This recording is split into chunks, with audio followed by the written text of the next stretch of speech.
Hello everyone, Miranda from Prepping from the Ground Up. So just kind of doing a bit of a garden update here. It's been interesting. Squirrels were a bit more of a problem than I had originally anticipated, and anything I tried just didn't work. There was pepper spray, there was coffee grounds, critter ritter. Nothing worked for more than a day. So I think next year we're just going to make some chicken wire cages and kind of call it a day until the plants are a little too big for them.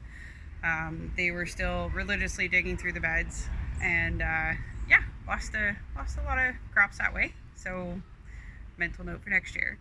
As for how the beds are doing this year, the lettuce actually came up really well. The lettuce that survived.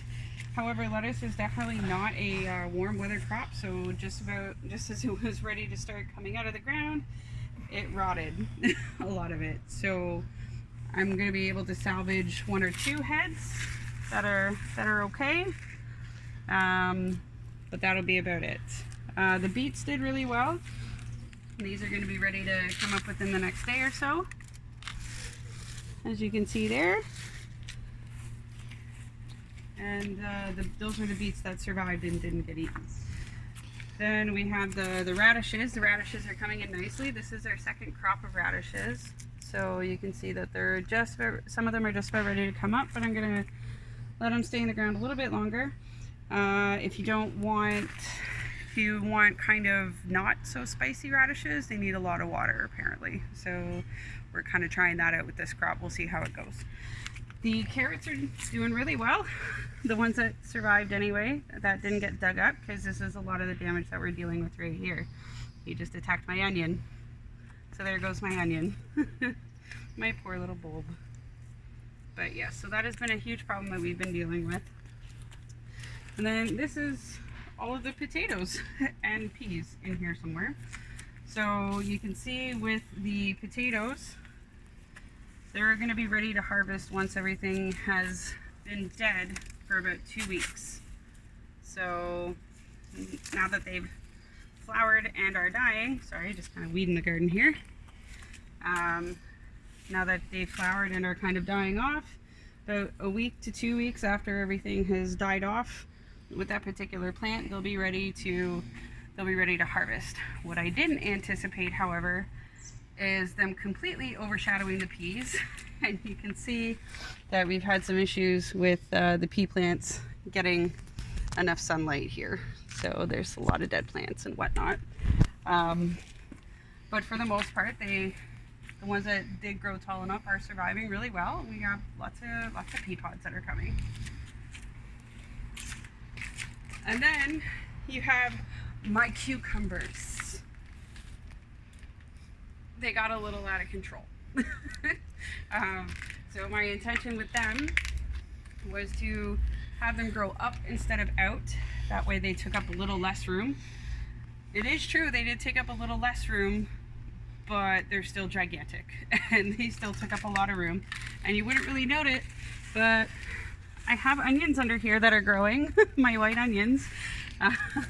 The cucumbers kind of just took over everything. They are strapped to a lattice back here, just a plain Jane plastic fabric or plastic netting for lattice, and I've just kind of clipped them into place with either like garden velcro or there's special ties that you can get for that. And they decided to not only grow in front of the lattice, but also behind the lattice. So it's actually pulling my lattice away from the fence, which was not my intention. And because they're a vine vegetable, they've attached themselves onto my light bulbs up here, and they're probably going to be growing all along there. So I won't be planting as many cucumber plants next year because of this, and it's definitely something that you need to very much keep on top of. On the plus side, however, we do have some nice fruit coming in, so that's a bonus. And then we have our tomato plants. So you can see that we have a lot of fruit coming in on the tomato plants, which is great. and they seem to be doing well, except for this poor one right here. We're not sure what's going on or why it's under so much stress, because it was actually the strongest plant out of the gate. So I'm not 100% sure what's going on with that. I don't know if it just didn't get enough water recently, or if it's not getting the proper nutrition, or what's going on. So that's something I'm gonna have to kind of look into. And then our poor blueberry bush is just kind of stunted right where it is. It's just not really doing much of anything, but you know, it's trucking along, and hopefully we'll get some blueberries out of it. There's one anyway. So we'll see. And then last but not least, we have our pepper plants and some more lettuce.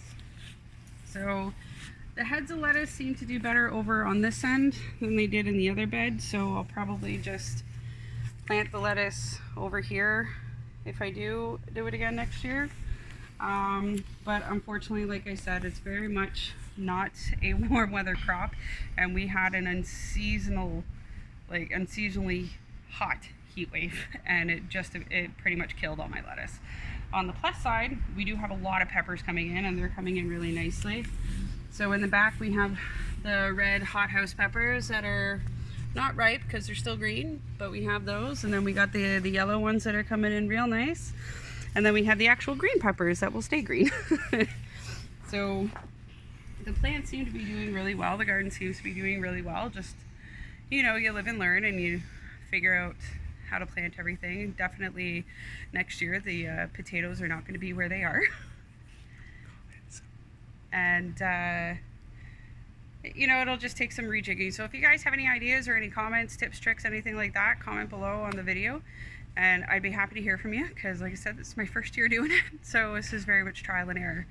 Yeah, so that's about it for the garden update, and take care. We'll see you next time. Bye.